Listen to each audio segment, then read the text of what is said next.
रावण ने क्यों किया था बाली की पत्नी मंदोदरी के साथ संबंध। जय श्री राम दोस्तों, स्वागत है आप सभी दर्शकों का पुनः हमारे चैनल संपूर्ण हिंदी ज्ञान में। दोस्तों, आज की वीडियो रामायण से जुड़ी है और यह वीडियो बहुत ही रहस्यमय होने वाली है। हम आपको इस वीडियो में जानकारी देने जा रहे हैं कि रावण ने बाली की पत्नी के साथ संबंध क्यों बनाए। बाली की पत्नी कौन थी? क्या मंदोदरी बाली की पत्नी थी?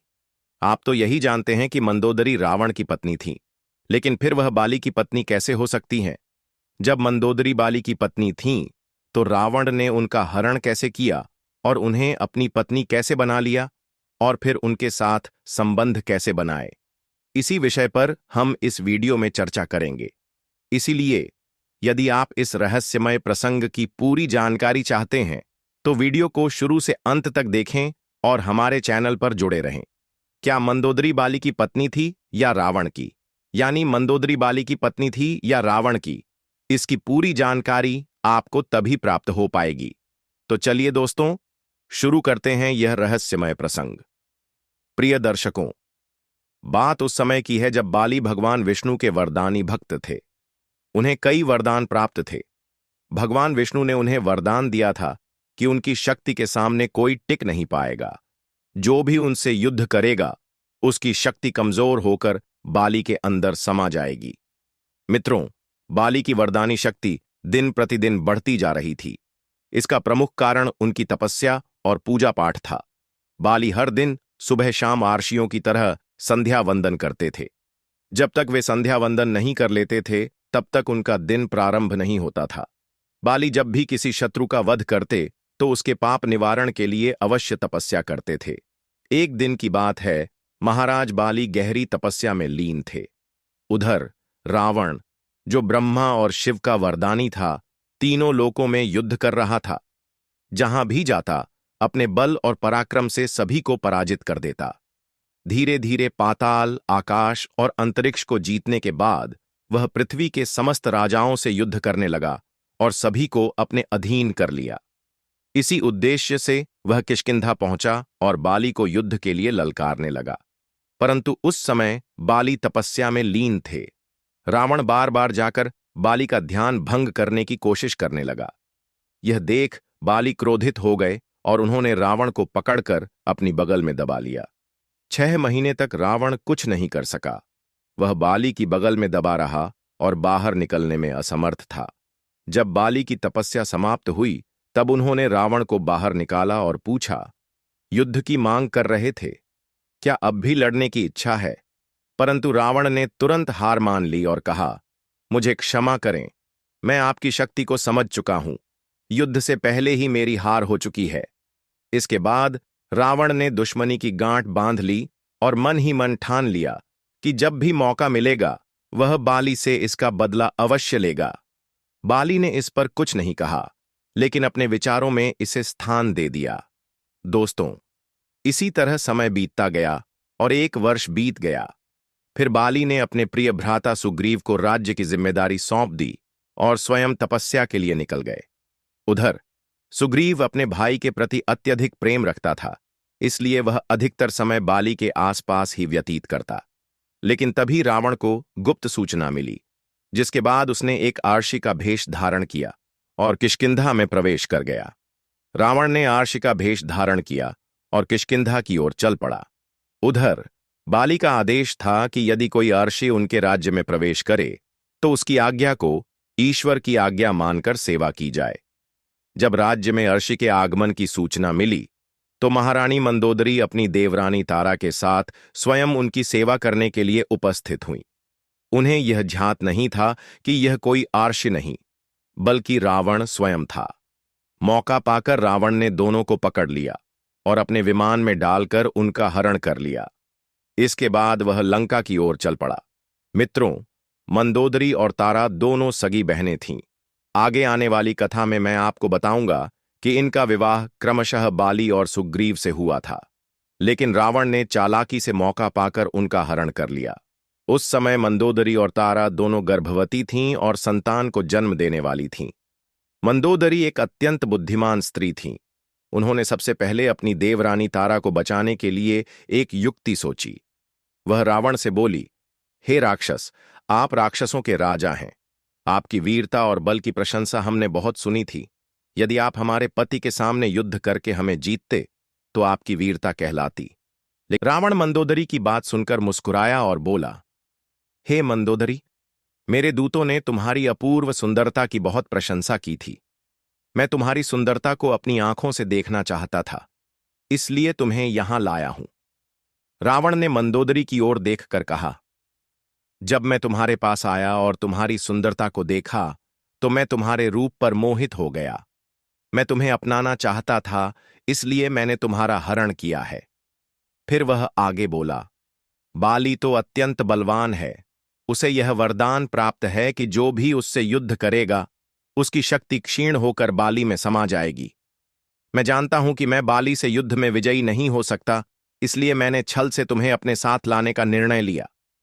रावण ने गर्व से कहा, चाहे युद्ध नीति हो या राजनीति, जो भी छल बल से विजय प्राप्त कर ले वही श्रेष्ठ होता है। यही मैंने किया है। मंदोदरी की चतुराई। मंदोदरी ने रावण से कहा, यदि बाली तपस्या से लौटकर अपने परिवार, प्रजा और सेना के साथ तुम पर आक्रमण कर दे तो क्या होगा? इस युद्ध में कितने ही निर्दोष लोग मारे जाएंगे, कितनी माताओं की गोद सूनी हो जाएगी, कितनी बहनों के सिंदूर उजड़ जाएंगे, कितने बच्चे अनाथ हो जाएंगे। क्या तुमने इस बारे में नहीं सोचा? क्या तुम्हें इनकी चिंता नहीं है? रावण ने मंदोदरी की ओर देखते हुए कहा, यदि मैं तुम जैसी सुंदर स्त्री को केवल 6 महीने के लिए अपनी पत्नी बना लूं तो फिर चाहे मृत्यु भी आ जाए मुझे कोई परवाह नहीं। मैं तुम्हारे बिना नहीं रह सकता। मंदोदरी की योजना। मंदोदरी को अपनी बुद्धिमानी से रावण को पराजित करना था। उसने कहा, यदि कोई बीच का रास्ता निकाला जाए जिससे दोनों राज्यों के निर्दोष लोग बच जाएं, तो क्या तुम तैयार होगे? रावण ने पूछा, कैसा रास्ता?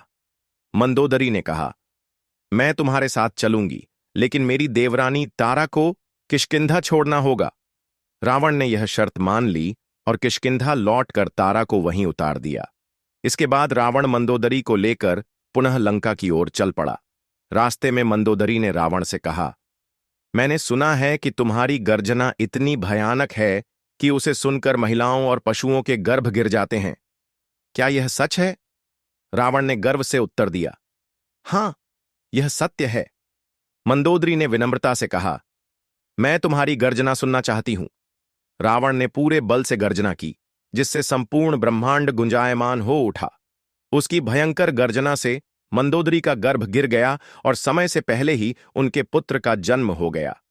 अब मंदोदरी ने एक और युक्ति सोची। उसने रावण से प्रार्थना की, यह बालक निर्दोष है, कृपया इसे तारा के पास छोड़ दो ताकि वह इसका पालन पोषण कर सके। एक बुद्धिमान और ज्ञानी राजा को मानवता का परिचय देना चाहिए। रावण कुछ देर विचार करता रहा, फिर उसने विमान को पुनः किष्किंधा की ओर मोड़ दिया।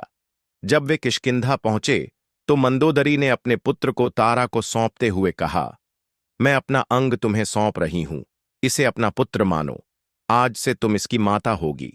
मित्रों, कहते हैं कि पुत्र माता के शरीर का ही एक अंग होता है, इसलिए इस बालक का नाम अंगद रखा गया।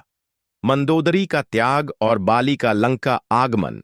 मंदोदरी ने कहा, अब मुझे अपने राज्य, तुम्हें और अपने पुत्र को बचाने के लिए रावण के साथ जाना होगा। इसके बाद मंदोदरी रावण के साथ लंका चली गई। वहां रावण ने मंदोदरी से गंधर्व विवाह किया और उसे लंका की महारानी बना दिया। समय बीतने के साथ मंदोदरी रावण से गर्भवती हो गई। इधर राजा बाली की 1 वर्ष की तपस्या पूर्ण हो चुकी थी। तपस्या समाप्त होने के बाद बाली ने सुग्रीव की सेवा भावना को देखकर उसे गले लगाया और प्रसन्न होकर अपने राज्य लौट आया। जब बाली को यह पता चला कि रावण ने मंदोदरी का हरण कर लिया है तो वह अत्यंत क्रोधित हो उठा। बाली ने बिना विलंब किए लंका की ओर प्रस्थान किया। जब बाली लंका पहुंचा तो उसने रावण को ललकारा और पूरे नगर में विचरण करने लगा। रावण बाली के क्रोध से भयभीत होकर महल में छिपने लगा। वह इस महल से उस महल तक दौड़ता फिर रहा था, लेकिन उसे कोई उपाय नहीं सूझ रहा था कि कैसे बाली के क्रोध से अपने प्राणों की रक्षा करे। मंदोदरी ने स्थिति को भांप लिया और लंका में नरसंहार को रोकने के लिए परोपकार की भावना से रावण का साथ दिया। उसने रावण से कहा, हे स्वामी, बाली अत्यंत क्रोधित है। यदि आप युद्ध करेंगे तो लंका का विनाश निश्चित है। इसलिए आप एक नीति अपनाइए। बाली को आदरपूर्वक निमंत्रण भेजिए, उनके साथ भोजन कीजिए और उन्हें झूठा भोजन खिलाने का प्रयास कीजिए। बाली झूठा भोजन कभी ग्रहण नहीं करते, जिससे आप बच सकते हैं। साथ ही उन्हें अपना अतिथि स्वीकार कर क्षमा मांग लीजिए। रावण, जो पहले ही भयभीत था, मंदोदरी की बात मानने के लिए तैयार हो गया। वह भय से कांपता हुआ कभी इस महल में तो कभी उस महल में जाकर छिपने का प्रयास कर रहा था। अंततः उसने बाली को शांत करने की योजना बनाई। रावण ने अपने दूतों को भेजकर बाली को राजमहल में आमंत्रित किया। जब बाली महल पहुंचा तो रावण मंदोदरी के पीछे खड़ा होकर अत्यंत दीन भाव से बोला, हे महाराज, मैं ब्राह्मण पुत्र हूं। मैं अपने वचन का पालन करूंगा और आपकी महारानी को आदरपूर्वक आपको सौंप दूंगा। लेकिन पहले कृपया हमारे आतिथ्य को स्वीकार करें और मेरे साथ भोजन करें। रावण ने बाली से प्रार्थना करते हुए कहा, हे महाराज, मेरी मित्रता स्वीकार कीजिए। रावण के दीन शब्दों और मंदोदरी की प्रार्थना को सुनकर बाली शांत हुआ और भोजन के लिए रावण के साथ उसकी रसोई में बैठ गया। सनातनी परंपरा के अनुसार भोजन सदैव पृथ्वी पर बैठकर लकड़ी के पटले पर किया जाता है। अंगुली पृथ्वी को स्पर्श करती है, एड़ी पटले पर रहती है, दोनों हाथ पैरों के बीच रखे जाते हैं और दाएं हाथ से भोजन ग्रहण किया जाता है। भोजन करने से पहले मंत्रों का जाप कर ईश्वर को भोग लगाया जाता है।